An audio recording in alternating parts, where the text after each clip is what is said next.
आज आज एकात्म अभियान मार्फत जो आज कार्यक्रम नवी मुंबईमध्ये होत आहे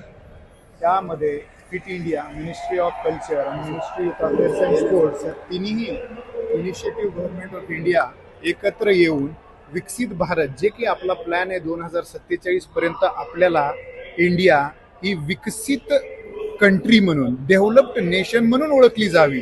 त्यासाठी जे काही आपल्याला इनिशिएटिव्ह आणि प्रयत्न घ्यावे लागतील त्याच्यासाठीचे असे हे प्रोग्राम्स आहेत. आपल्याला जसं माहिती आहे की आर्थिक परिस्थिती जसं India is now 5th largest economy in the world, 2027 मध्ये आपल्याला ती 3rd largest economy in the world बनवायची आहे. मग हे करत असताना विकसित भारत यंग लीडर्स डायलॉग की आपल्या फ्युचर जनरेशनच्या डोक्यामध्ये आज कसे आपण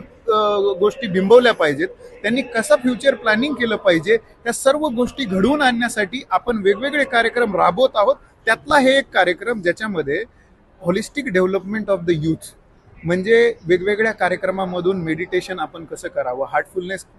चे इनिशिएटिव्ह कसे घ्यावे, सो दॅट आजची जी पिढी आहे ती फ्युचर प्लॅन किती चांगल्या योग्य प्रकारे करू शकेल आणि आपल्याला विकसित भारत देऊ शकेल.